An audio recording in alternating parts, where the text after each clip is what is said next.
Yeah, let me just get my, all right, let's see. Oh, this is not the beginning. There we go. Alrighty, so my project is called Evil Lairs Inc. And it is a word problem based game where you have to build evil lairs for some unique clientele, basically building off of word problem skills that a lot of like upper elementary, middle school age children kind of struggle with. So going into it, I have a couple recordings throughout the slideshow. There's no audio to them. It's just showing you the dialogue options within. It's also showing you that it has the click action. I'm hoping you can see that. I don't know, my Zoom thing is blocking it. Awesome. So that's basically what all of the conversations look like. So this character here is Miss Manager. She is the tutorial character. She was basically designed to get you through the game. But in the overarching plot of the story, she is like an AI hive mind. And basically what happens is at the end of the game, when you finally mastered how to do all of the different clientele and all of the different traps and whatnot, she's the final boss because she has control of all of the evil lairs that you just built because she is in control of everything. So that's like the overarching plot along how it goes. How to play, however, you can see the what's it called? The game board on the screen. There's the blueprint area, the card carousel, and the done button, and then just a little card for some flair. But each card has 3 values at the bottom. The first being the type it is. Now there are 3 different types currently, though I would like to expand upon it. There's C for classical, so closing wall traps, giant boulder, you know, the classical traps you see in like the movies and stuff. And then there's the tech part, and the tech part is like, you can see in the picture, the drones and the robot, those are just all part of the tech category. Now these categories are important for different kind of villains. So for example, our third villain is called Mr. Turtle, and he is a spoof on the character Bowser from Mario. And so his characters, his arch nemesis per se, are these 2 plumbers. Well, not plumbers, they're plumbers in the original. They're electricians in this. So part of his requirements are that you have no tech items in your traps for him, because if you have any tech items, the electricians can take it apart and make it their own. So that wouldn't work. Going back to the cards and the values at the bottom, there's one more value I forgot to go over, and that's animal. You can kind of see it in the edge on like the bears. There's also lions and piranhas, you know, stereotypical evil villain lair type stuff. So continuing on, at the bottom, the middle value is the money or the cost for the card. Each client will have their own specifics for each level you have. So for the first level, the tutorial level, the manager says that she has a pesky solicitor that's bothering her, and he has around 10 HP, and she's willing to spend around $15 million. Now, all of the numbers in the middle at the bottom are based in millions, so this closing wall card costs $5 million, but it also, right next to that in the red, it takes away 5 HP points. So if you have a client and their arch nemesis has HP points of say 20, you would need to add up the total of the cards so that you would have a minimum of 20 HP. However, some clients might give you bonus points for if you go over that HP value, kind of like overkill. Some games try to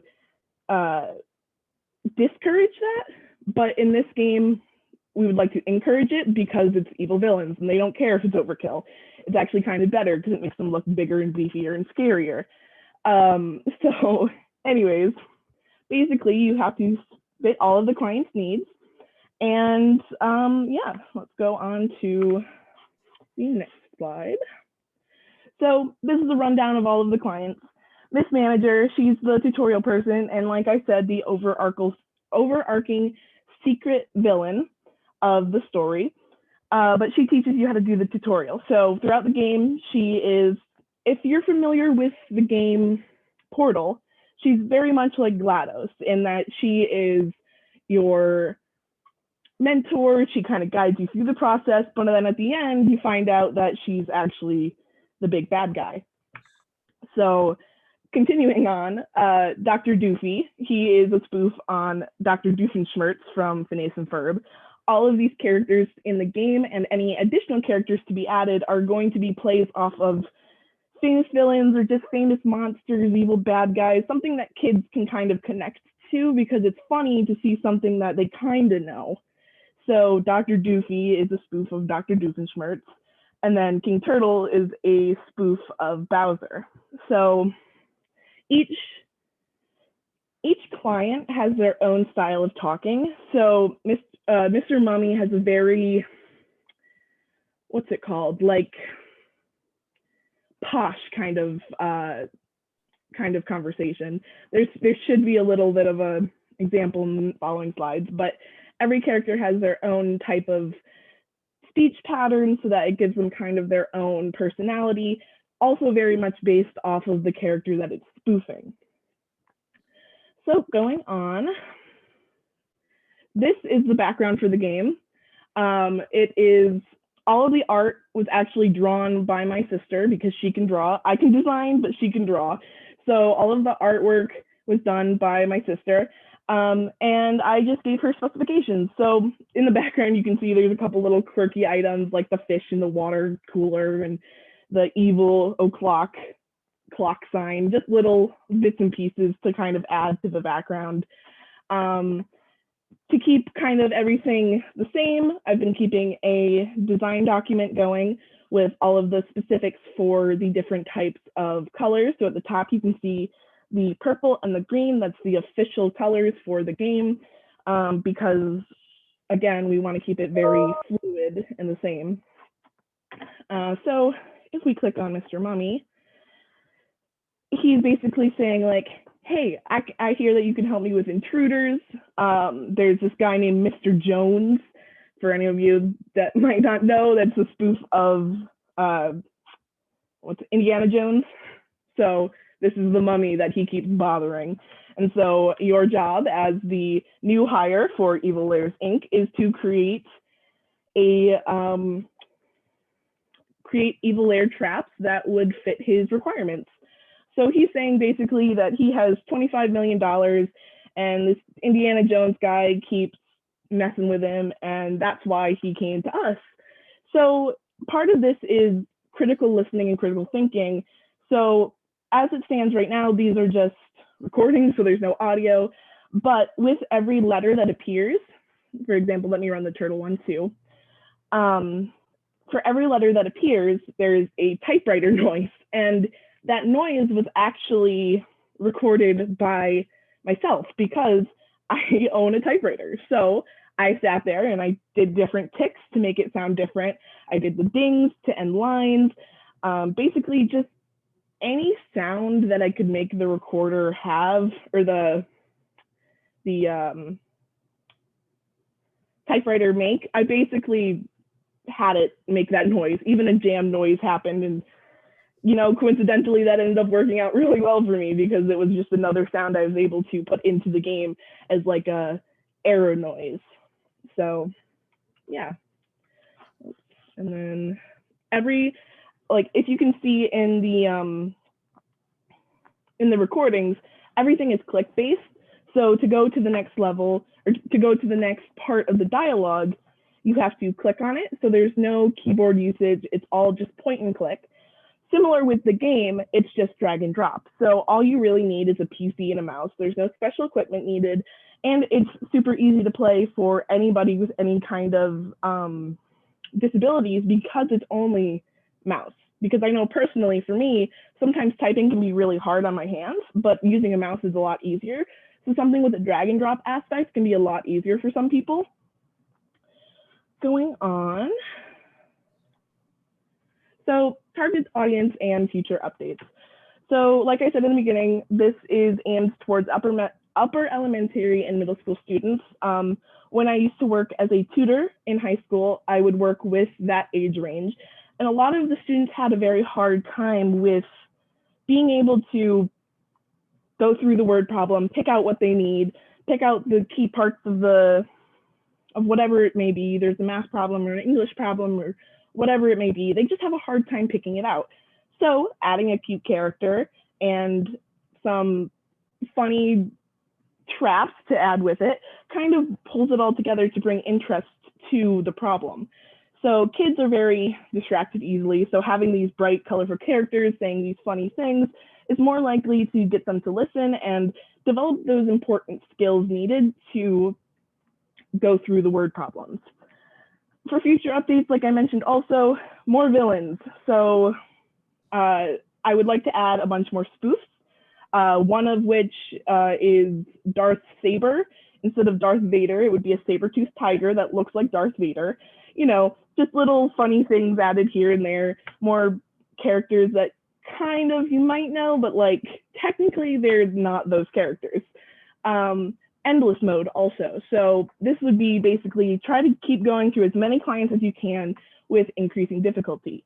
Another aspect to this endless mode would also be a timed mode where you would have to get through X amount of clients as quickly as you can. This would help students basically learn that, okay, I need to, for example, for state testing, they have a certain time frame. They need to get certain elements done within a certain time frame, and time management can be a really hard thing for kids sometimes, especially when it comes to those standardized tests. Alrighty, so finally, special thanks to my sister, Emma, who is the artist for this game. Along with all of the artwork is now officially like put on the sides of the screen. These are all of the trap cards. So these ones don't have the numbers yet put on the bottom because that's more of the in-game logic. So you can see all of the fun art. Kimberly Goey, she was my Unity mentor. She is a student here at RIT, game design, and she basically helped me learn Unity because when I started this project, I had no idea how to use Unity, and I decided I was going to make a game from scratch. So I had used Create with Code, which is a Unity program that basically helps you learn Unity. Along with my friend Kimmy, she helped me learn more of the basics, more of like the drag and drop capabilities, the physics of in-game, because you wouldn't think that a 2D game has physics, but in Unity, you have to assign physics to certain things if you're interacting with each other. So for example, the drag and drop aspect, the blueprint area and the cards have to have their own physics so that when they collide, aka when you drag the card to be on the blueprint area, it doesn't either fall off the screen or not go on top of each other or whatever that issue may be. So yeah, that was something that was definitely surprising to me because I didn't think that a 2D game would need physics, but there it is. So yeah, this was a really fun game to make, and I really enjoyed making it. Thanks, Hannah. So this game sounds like it was built on your experience, your own experience in tutoring students in that age range that you mentioned. So it sounds awfully complicated. I mean, you've only got 10 minutes to describe it, so yep. maybe it's not as complicated as it sounds, but complexity is good. So, but I'm interested not so much in that, but in what do you do with this now? I mean, you've got a target audience in mind, okay? That's clear. Mm-hmm. Are you going to get to approach that target audience in real time and actually try this out? I mean, what's your strategy for that?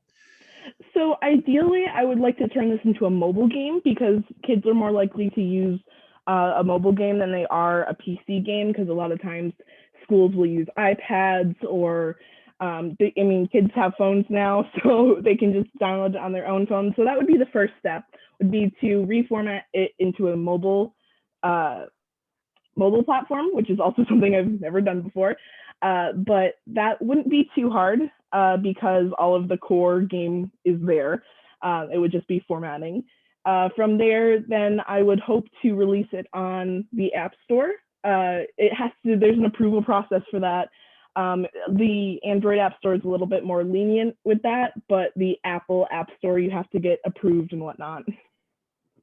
It might be a good idea. I mean, maybe not necessary, but I would think you'd want to test it out before you go to the extent of going sort of independent and making an app and throwing it out there. Is it possible that you could try it out at your own high school or wherever you taught? Oh yeah, that's definitely a possibility. I have connections with the tutoring program there, so. I think that might be interesting because I would like to see what actual your audience accepts it. I mean, I also taught at that level, and it's not the easiest thing in the world to teach the 12th. Yeah, it's hard to keep attention sometimes. Right, especially if they're not particularly interested in school. So I would be interested in how it does indeed, something like this does indeed keep their attention. Because as you point out, they're very distractible. And so I think doing some sort of test run, I mean, a formal testing session would be a good idea, and getting feedback from whoever is in your place now, back in your high school. Anyway, I loved your explanation. It sounds like you've learned an awful lot, which is of course the purpose of the general purpose of the project, of the course. And with that, I'll hand it over to Meg. Thanks, Stephen. And I really enjoyed that. Definitely reiterating what Stephen said, it seems like there were lots of layers of learning. I especially enjoyed you incorporated the audio of your old typewriter. Really creative. You've drawn a lot of inspiration of characters from different, film and TV show. Could you talk a little bit about maybe how you came up with this idea and how the inspiration from maybe watching some of these shows or movies or maybe gaming has brought you to this point? Yeah, so when I first started thinking about like the game I was going to create and what I wanted in the game, one of the big, I guess, inspirations for me was the game Portal. And now the game Portal has, like I said, this overarching evil villain who kind of like guides you through the whole game, and then at the end, ta-da, it's evil villain. Well, that whole game is very sarcastic, and they play off of pop culture references and all that. And I thought that, having characters that kids kind of recognize, but also has the goofy twist of being a spoof, would kind of engage them more because they kind of know who this character is, so they can kind of relate to it more. And that's really what I drew off of, was that Portal game and having this overarching evil villain, but also having like the fun relatability of spoofs. Yeah, absolutely. That's something that even I know this game is geared towards middle school age, but it's something that adults can relate to also. Yeah. I appreciated the fact that I knew the Phineas and Ferb and the Indiana Jones reference. So really, really nice job. And to ensure that we're okay on time, I'll open it up to somebody else, but thank you. Anybody else with any questions? I don't have any questions, but I just want to say this was really fun. It's clear that you've really thought stuff through, and it's really fun. Thank you. I like the character who you revealed is the grand villain. Oh yes, this manager. Yes. So you're going to continue this, right? I mean, from the way you described it, you're not done yet, right? Oh yeah, no, I would definitely like to add more characters because this was me just learning how to do Unity. It's very basic, but if I can add more characters and more content, basically more types of cards, different cards, that's the next step. But a lot of the base work is done. So adding a bunch of additional stuff would be relatively easy because all of the logic game work is there. Sure. Okay, thanks, Hannah. It was great. And let's turn it over now to Sarah.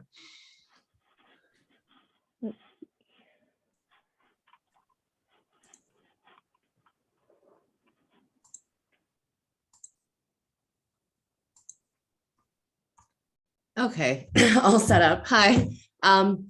So my name's Sarah Keys, and I for my capstone project, what I wanted to do was to kind of do some research and field research and take a look into community gardens in an urban setting. I decided to actually take a look into gardens in Rochester, New York, because I'm located here, affiliated with some of them, and it seemed to be easy on the ground research, in-person research, and things that I could actually take a look at. So I wanted to try and get some research and get some information. Oops, I'm sorry, some information on some of the effects that the gardens might have in these particular settings, especially when they're in urban settings. So I thought the easiest thing was to look at Rochester. I'd be able to see spaces, research information, and also have background information about the city. I also wanted to kind of take it into like a field research area where I was able to research the people who participate in them. Also, kind of just going to the garden in different times and seeing the different kinds of populations and ages of people that might frequent them and participate. So some of the work that I did for my research on the project was the actual physical visits to the local community gardens. I did some research looking on the locations, and I did some more research looking into and learning about additional community gardens in the area that I wasn't already aware of. I was able to reach out to some of the participants of the garden, people who were plot members that utilized the garden, as well as people who were in charge of organizations of the garden, people who maintained, kept them. I'm affiliated with 490 Farmers, which is a local community garden, and on the board. So I also had access to a board of directors for community garden to get insight on what decisions they make about the garden, things that they're seeing, and kind of how what effects they're seeing, the activities that they're and initiatives that they're putting in place or doing. And that particular garden was the one I was mostly going to be focusing on. And then I did a little bit of history kind of research, looking into things, looked into similar type of initiatives like victory gardens, which were another type of gardens that were during the war. And I did a little more history and research into like the city of Rochester, socioeconomic things like that. So for community gardens themselves, I was looking into gardening. I was looking into the increased popularity of the gardens as well as community gardens that has occurred during the recent COVID-19 pandemic. And then I looked into that because historically there was also an increase in gardening, like the victory gardens, in times of turmoil, like during the war times. But I think that most recently with the pandemic, the increase in gardens there was multiple factors that had to do with that. I think gardens are a good way to grow food. And during the pandemic, there were some food shortages on food on the shelf in grocery stores and in retail. So it was a great way for people to produce food if they were worried about food shortages. And it's also very cheap. You know, you purchase a packet of seeds or a small plant, and then you can keep harvesting from that for quite some time, for as long as Rochester will have some nice weather for us to get stuff out of there. But I wanted to kind of take a look and see more into to see kind of past the popularity, because it seems like the gardening initiative and the interest in gardening is still going strong, even though hopefully the pandemic is kind of teetering out. So one of the first things I was looking into, just to kind of get a frame of reference or some other historical information, were the victory gardens, which were started during World War I and World War II. They were usually started as government initiatives to kind of offset and help for food shortages in the United States, as well as food shortages that they had. They didn't have enough food to send overseas to troops as well. So victory gardens were started in the US as gardening initiatives for civilians to start growing fresh produce, because there was a lack of farms producing and a lack of people to work the farms during those times. So they ended up being very successful. They produced billions of food to feed the residents of the United States to send overseas to feed troops. So that was actually very successful. I thought that was interesting. But community gardens are a little bit different than victory gardens. And from the research that I did, victory gardens the initiatives kind of teetered out past the war. It was a good idea. People had planted lots of food. They had produced a lot of food, but over time, when, after the wartime, things kind of went back to normal. Things were back to producing. People were back from the war.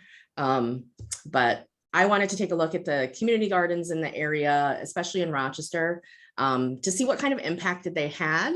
There's a difference between community gardens and victory gardens, because community gardens are set, within a community. So they're usually set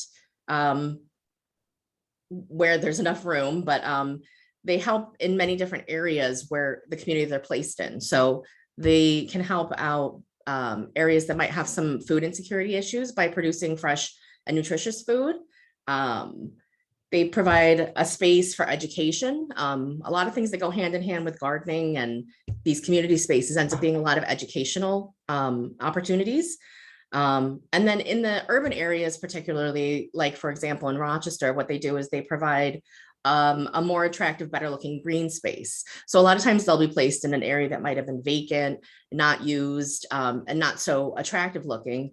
But by placing a garden or some green space in that area, it tends to make that area of the neighborhood or city just improve. You may get more foot traffic walking by to look at it, more community members out and doing things. So they inherently kind of just build a sense of community by having people going to them, having more people frequenting them. And in my experiences, just interacting with new people, meeting new people, and having, you share common goals, you work together, and they're usually really helpful spaces to work together with people. But I decided to try and take a look into the gardens actually in Rochester, New York, because Rochester, New York is actually the 5th poorest city in the United States that I'm currently living in. So unfortunately, it has a lot of issues with poverty. There's a lot of issues with poor communities. And there's a lot of communities and neighborhoods in the city that have lack a lot of access to fresh and healthy foods. So what you can see is community gardens do try and help with some of that just by what they're producing, what they're doing. But Rochester itself still has a lot of areas and neighborhoods that you can see walking or driving through now that has historically been, the neighborhoods have been affected by issues like redlining, a lot of inequalities for them. So I was trying to see if some of these initiatives, by trying to make spaces like these, would be something that had an impact, and if we could see some effects of them. So I decided to look into community gardens, but in order to get actual information and a good deep dive into it, I ended up looking more into the one that I was affiliated with, for the pure fact that I had access to a lot of people. I did some outreach to other people involved in other ones, but I wasn't successful in getting interviews or contacts with them. So 490 Farmers is a community garden. It's located on Meggs and Broadway. So it's right about a mile away from Center City, Rochester, New York.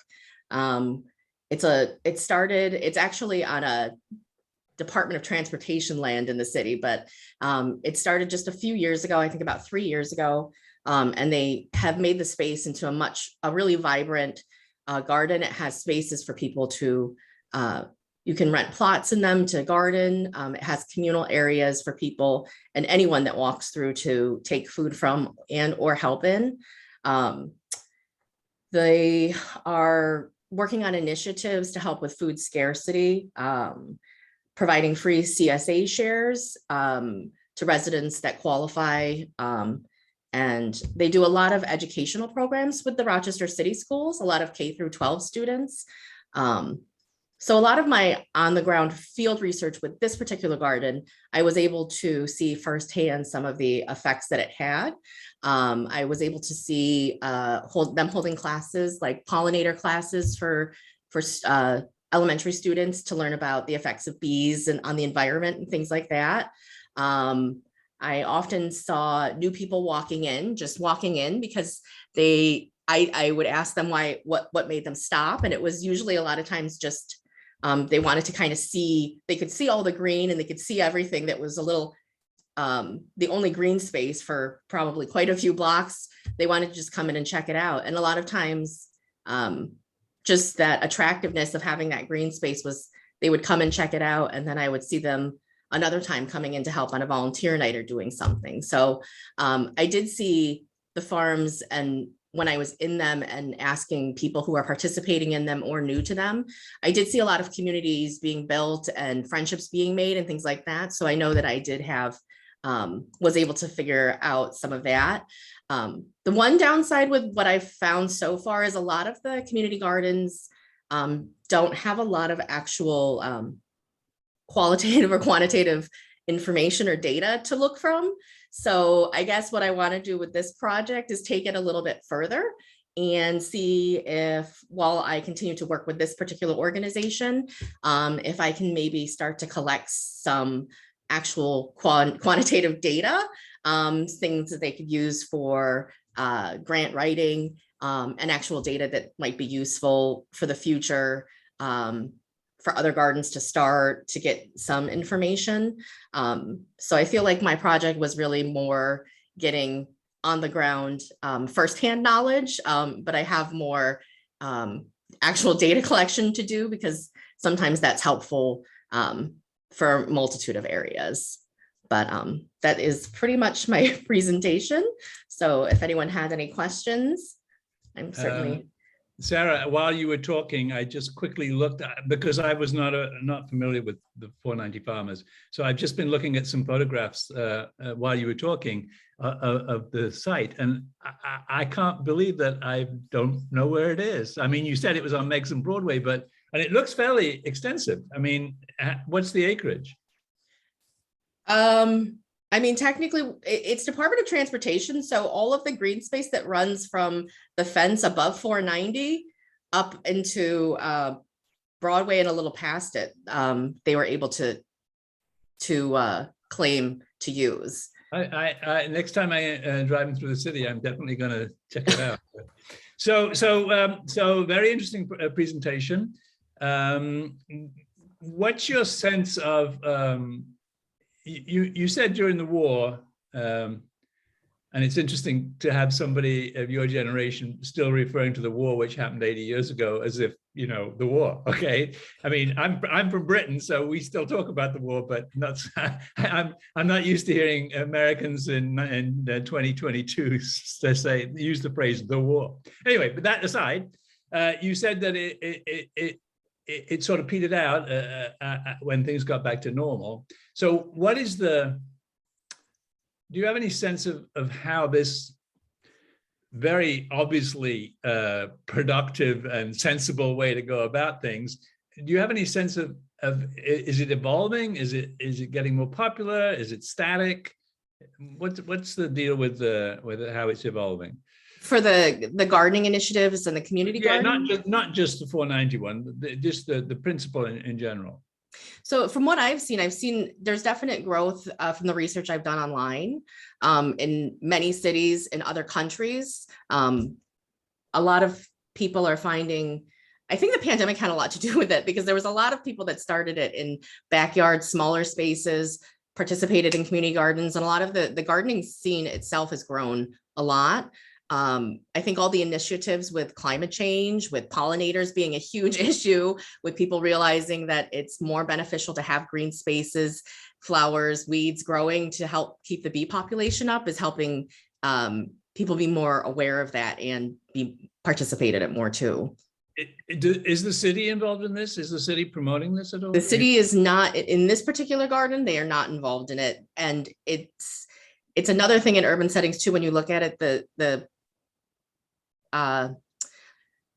the land itself becomes an issue. There's a lot of city rules around what you can and can't plant food that you grow to eat on. Yeah, right. 490's got around that because the land they're on is Department of Transportation.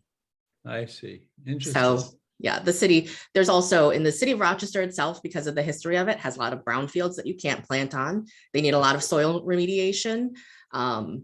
It's not something you can plant edible food on, but it is spaces that you can plant other things on to attract like flowers, to attract pollinators, things like that. So sure. Very interesting project. Thank you very much. Meg? thank you. Yeah, thanks, Stephen.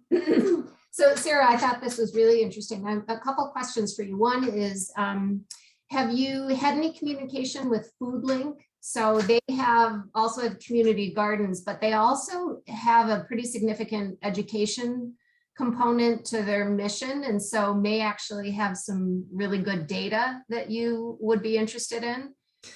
Yeah, so FoodLink would be they're a larger organization. So I was looking at a lot of grassroots kind of smaller organizations. FoodLink would be another one to get bigger overall data, but it's kind of funny because the amount of gardens that have popped up, some of them are being run by one person, some are being run by, a whole group.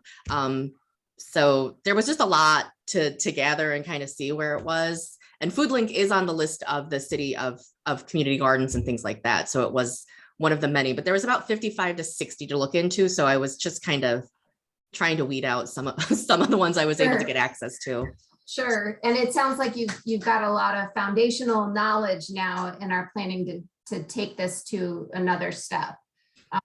So that's exciting. So I know you're in your current role at RIT, is there a place where you can incorporate some of your research into what you're doing, or I know it's with Golisano, is there any potential for that?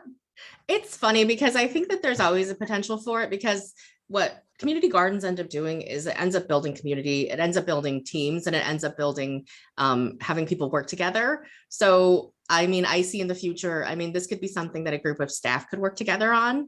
There's actually one on RIT's property I've been a participant of before as well.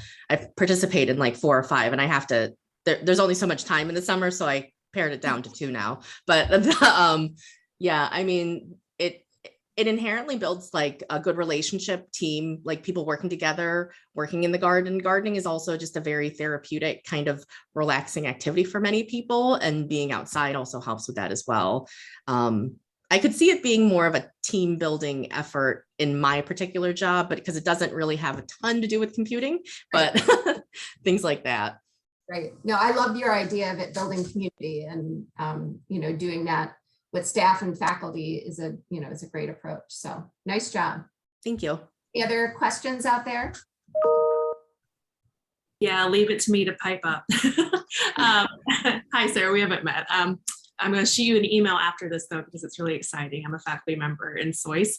And I want to take a second to just hype up 490, which I don't think you can do since this is your presentation, you're on the board. But Stephen, by all means, go visit everybody else too. I love 490 Farmers. We bought our Christmas tree from your Christmas tree fundraiser. We got garlic from you. They do such good work. And I know you guys just wrapped up a fundraiser too. So you might open your pockets to that. You guys do such great work, but I'm particularly kind of impressed and interested by your outreach, which I think is kind of based in the mutual aid tradition that you are basing the whole garden on, which does make you guys kind of different from the other community gardens, which are obviously oriented towards similar kind of goals, but their structure is different.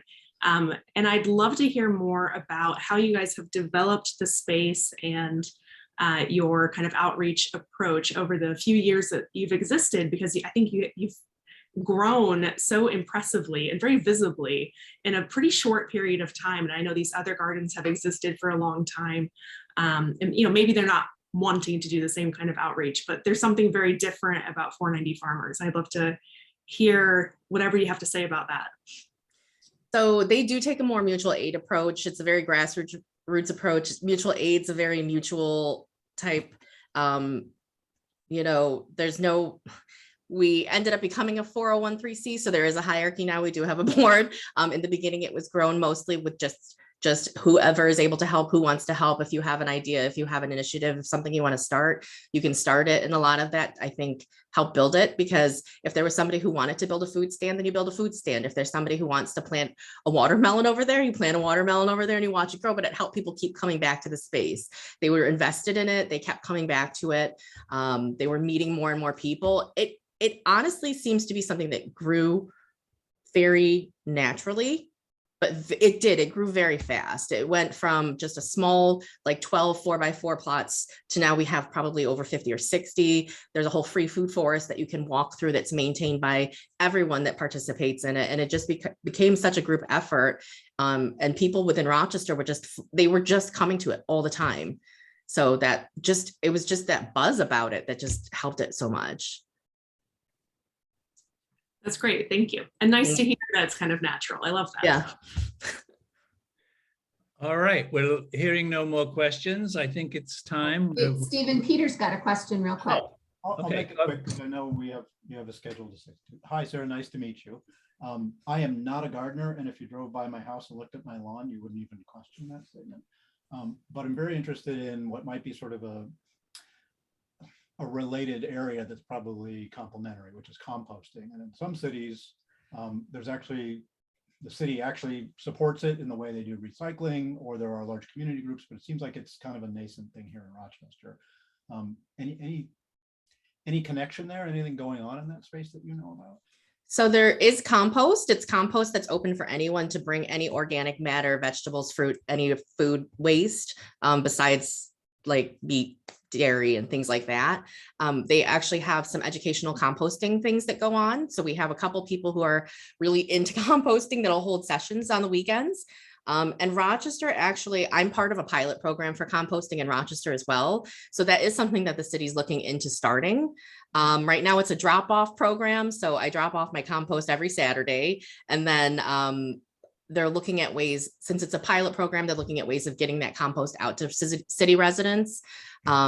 This community garden and many other community gardens, the community garden at RIT does composting as well.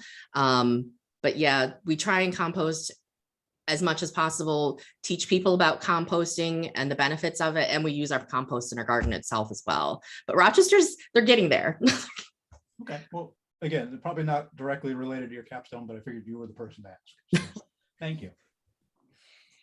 All right. So we have one more project to hear about, and that's Nicole Tumia. So Nicole, take it away. Thanks, Sarah.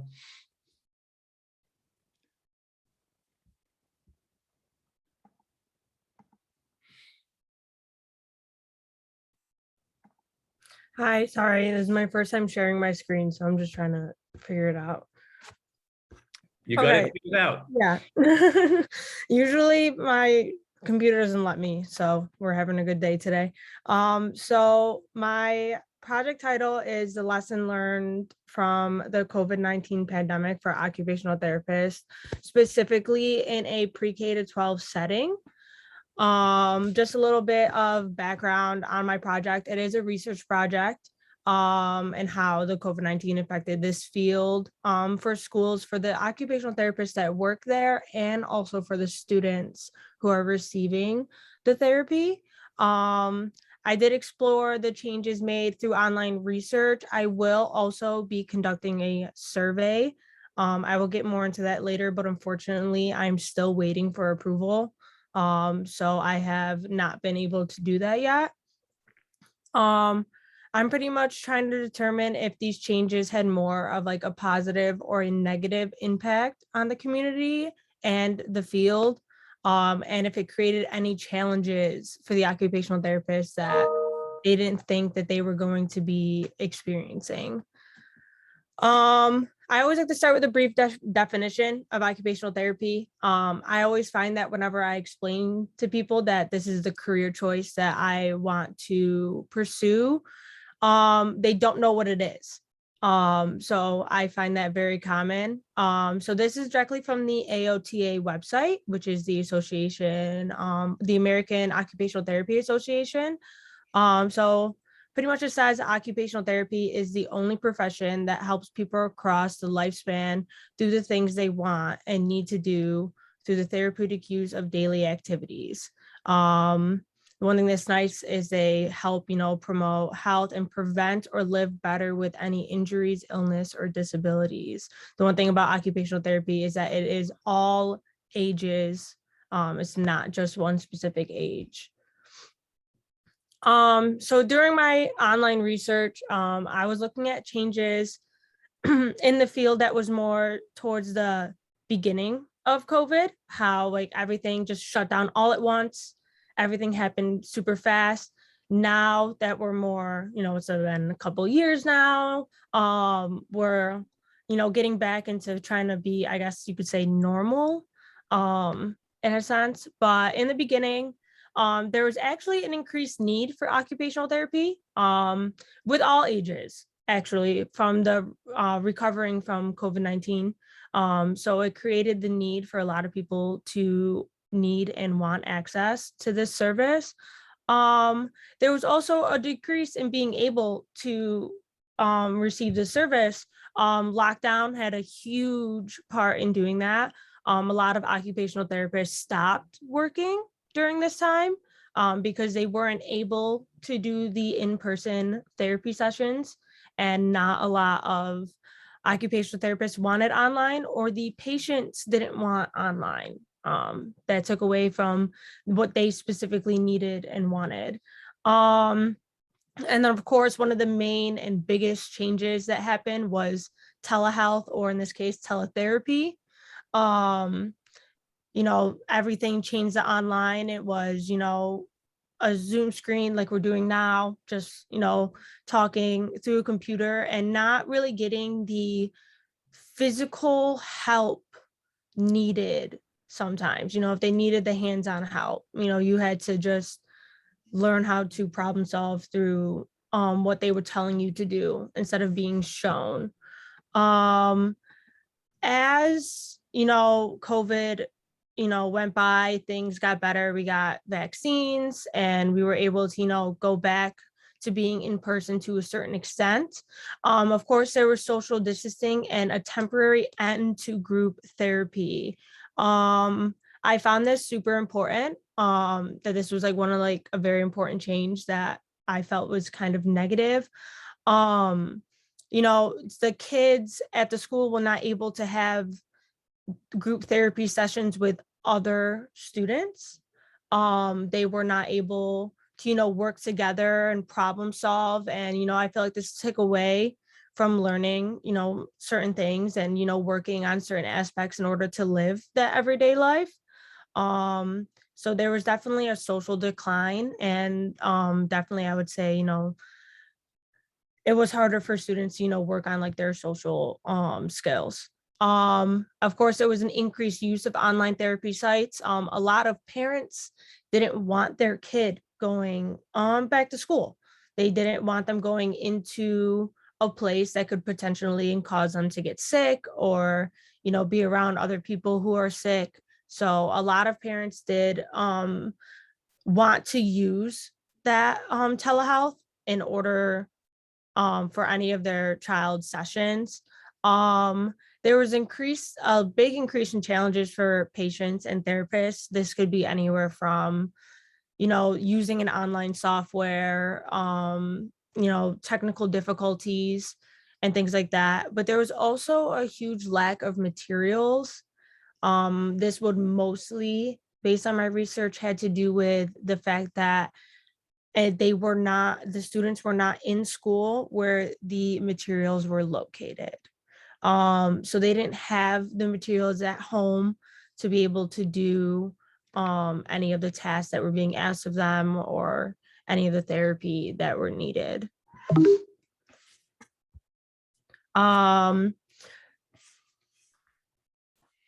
So one of the main focuses in my research project is I really did want to focus on every challenge or change that happened, but I also wanted to focus on online. I feel like that's what everybody talks about. That's, what everybody's known to, happen due to the pandemic, and something that I don't believe is going to go away.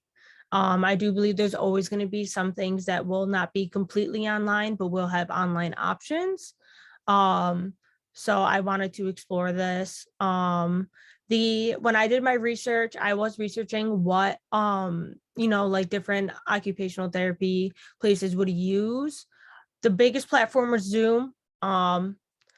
Everybody uses Zoom now, comparable to like FaceTime and like Google Duo or anything like that. A lot of those other ones were used, not as frequently, but they were used.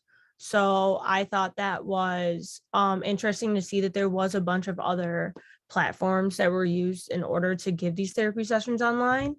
One thing about doing the online sessions, it did create a couple of new opportunities. There was an increased use in online therapy sites. They're like game sites that we would, play like math games and stuff like that, just online. I thought that was really interesting to see like another way. And it was nice to still use the motor movements of still having to use a mouse to drag. And, it was really cool. This did increase the access of occupational therapy because it was, easier to not the transportation. You didn't have to leave your house. You didn't have to go out when they said you couldn't. So it did increase the access. And this also did increase parents' involvement in the therapy sessions because when they're home, somebody has to be present at their time of the therapy session, especially when they're in a school setting. So it did increase the parent involvement because they were there, they were helping where the occupational therapist couldn't because they couldn't be there. So that was nice. It also did, once again, create many different challenges for the occupational therapist and for the students themselves. So just to go over some of the challenges, some of the students, based on research, with the different disabilities, routine and structure is super important, and they get used to that, and that helps them, succeed in their everyday life. The COVID-19 pandemic unfortunately changed that, and so did being online. With that, they were not understanding why school was being done at home, and this was kind of, ruining a little bit of their structure and their routine and creating some problems for them. There was also a lot of occupational therapists through research that said there was problems with their attention and many distractions while they were home. If a student had another sibling, they were distracting them while they were in the therapy session, or if like some noise happened, their attention would just immediately focus on something else instead of what they were supposed to be doing in their session. So that was something that was definitely hard. Participation was also lacking for the students. That was a challenge for them. I feel that they didn't have somebody there like the occupational therapist to really engage them and focus them in. So they weren't really participating as much as they would have been in the classroom. For the occupational therapist, based on my online sources, a lot of occupational therapists found the online usage very difficult to use and navigate. They would have problems with the Zoom sessions, with the online platforms, with creating their own online activities for the student to be able to do, because once again, there was a scarce in resources and materials in order to do less online activities. Occupational therapists also stated that they experienced a lot of technical difficulties. This was, like Wi-Fi problems with the software that they were using, or, anything that involved camera work with the Zoom calls. And then another challenge was that they were incapable to provide proper assistance because they weren't there to be hands-on with the students and help them when they were able to provide that help. So I unfortunately am still not able to send out my survey, but I thought that I would at least include it here. So I asked 9 questions in my survey. It should only take about 10 minutes. I actually was lucky enough to get, last year I had observation hours with a good friend of mine. She is a occupational therapist. Her name is Katie. So she works in schools. She works with BOCES to be specific, and she travels to a bunch of different schools and works with different students every day. So I was lucky enough to do that, and she was lucky enough to also help me talk to the director of the BOCES occupational therapy, and they did approve that when this gets approved by the IRB, that they will send it out. It'll probably be around 10 to 15 occupational therapists. I do have a couple other connections. I do have some of my cousins work in schools, and there's some occupational therapists that work there that they said they would also be willing to send out. It is going to be specifically only Rochester for this. Nicole, you have 1 minute. Okay. So I just wanted to show that I had that. The last thing about my project is the recommendations.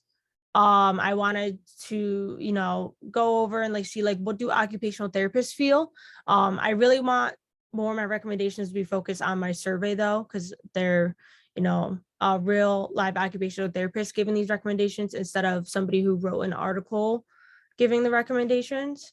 But these are just a couple of ones that I found. And then I just wanted to put a thank you at the end, especially to my faculty advisor, Peter, who has dealt with the stress and anxiety of this and helped me so much throughout the way. And then just a final thank you to Katie Sassone, who is the OT, who has helped me love this field and be able to send out this survey. So thank you, Nicole. I'll go ahead and jump in. That was really interesting, and I'm glad to see that you're working on something that you feel so passionate about. And hopefully once you get the HSRO approval to move forward, you can, attach some real data to it, which I know will be gratifying. So my question is, it's been a really interesting couple of years in terms of trends that we see. So, I've certainly seen with 3 teenagers that are doing telehealth appointments, et cetera, that, and also recognizing that we're continuing Zoom for these presentations because we find it valuable and efficient and allows a lot of people to attend. Do you feel like there are some things that are maybe going to stick as a result of the pandemic, like the use of telehealth, and that could be a positive thing for this particular for occupational therapy, or are there too many challenges to not being face-to-face that it might in the long run be more of a deficit for clients? I think it could definitely be a permanent thing. The online, not necessarily in general, like it'll be permanent for everybody everywhere, but I think that there will still be the option to have your therapy sessions online, even in a school setting.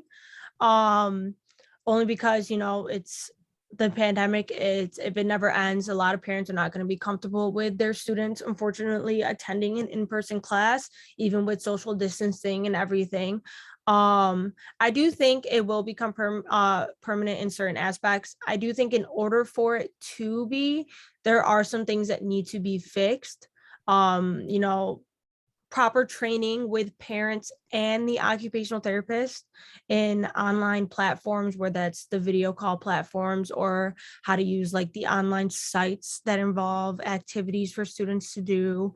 That's something that's super important. And one of the main recommendations that I actually found was that there wasn't any training. The occupational therapist had to make their own way of providing this service online and use the platform that their, organization provided for them to use, which was Zoom in most cases. So I do think it will, because based on my research, it does work for some students. They do enjoy the online, it works for them, and for some, it does not work at all. So I definitely think that it will still be an option for me forever. Yeah, I think you bring up a good point that probably everyone can, agree with, that there really wasn't any training that any of us, given the timing of the pandemic, to just jump in and start doing a variety of these things via Zoom. But nice job. I really enjoyed it. And now I'll give Stephen and others a chance to ask questions. Thanks, Meg. Nicole, I had the same question, and it's commonplace these days to say that online interactions are not going to go away. And I'm not sure that I really get that. I mean, you've said that your research showed that some clients do like it and presumably get benefit from it. But when you had the slide with challenges, it seems like there's an awful lot of challenges that training is not necessarily going to do away with. I would assume that therapy, almost by its nature, requires at least the option, but more than the option would be preferred to do it in person. Maybe I'm wrong, and maybe it's too old-fashioned, but I just don't see this. In some areas, sure. In some social intercourse, sure. I can see online continuing. But with telehealth, I needed new glasses a couple of months ago, and the optometrist offered me a consultation. I didn't see how that was going to work. I needed my eyes tested. So, I'm skeptical about that part. But, I hope you do get HSRO approval, because talking to practitioners, more than just one or two, but talking to, I think you mentioned 15 was your potential audience. It will be interesting to see what they think about that particular question. And I hope on your survey you have that question, namely, do you see online occupational therapy continuing in the future, and if so, to what extent? I think that would be an interesting question, and getting their input, because they've been through it, right? So they have a much closer experience of it. I didn't get what your concentration. Does RIT have an occupational therapy program? I don't know. I'm sorry. Does who have an occupational therapy? RIT? No. That's not your major, right? No, no, it's technically pre-med. Okay, yeah. All right. Okay, got it. Well, I'm looking forward to seeing. I really hope that you get approved, because they said by the end of this week. So I'm going to send out an email today, and I'm hoping to hear tomorrow. And you've got your audience set up, so maybe you won't have results in time for the symposium, but hopefully by the time it's time to hand in write your product paper, you'll have some results. So we'll look forward to seeing those results at the time. So thanks very much, Nicole, and I'll open it now up to anybody else who wants to ask questions. Peter. As the mentor, I feel I should ask at least one. When we were discussing your project early on and went through the process of crafting your proposal, one of the goals of this ultimately was not just to research the situation for the sake of understanding the larger picture, but to derive a set of best practices and talk about sort of how these things could be used to enhance or improve how the field does its job going forward. And to some extent is what Meg's question was about, and I think Stephen was talking around that as well. One of the suggestions that we agreed upon was the idea that you would look at do a comparative study by looking at other fields that may be a little further ahead in their ability to understand how these technologies have impacted them, both positively and negatively, as a means to try and bring in not just what the field has done for itself, but look at things that could be borrowed from other spaces. Could you talk a little bit about, for the research side of this, the breadth of materials you looked at? So what did you look at beyond just sort of the literature of occupational therapy? So there's when you search up like online platforms for like occupational therapy, there's a lot that show up for just telehealth in general or teletherapy.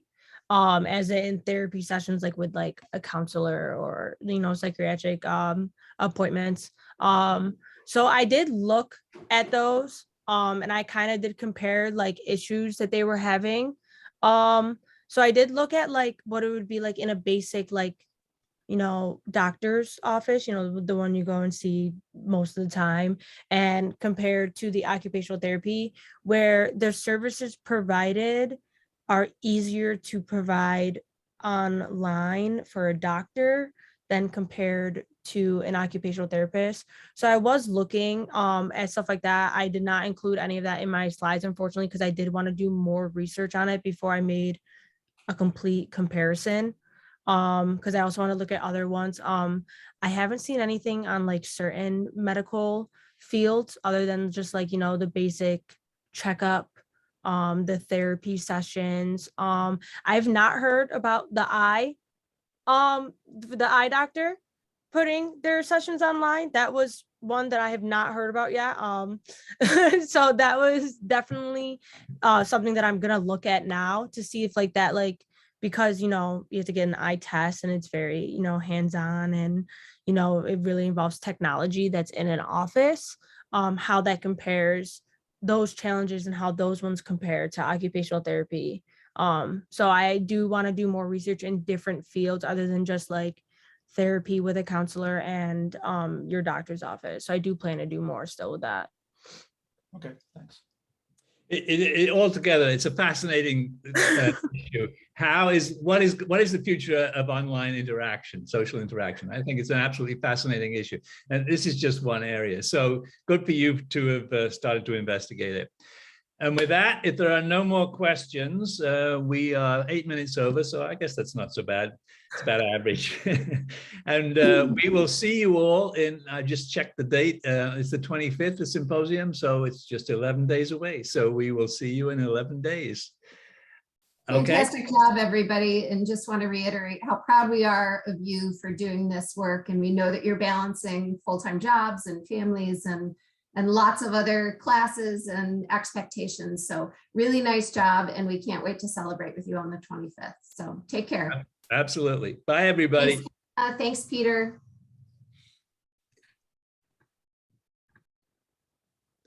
So do you want to quickly do the grade? Yeah, hold on 1 second. Because I just need to close. Sure. And I want to,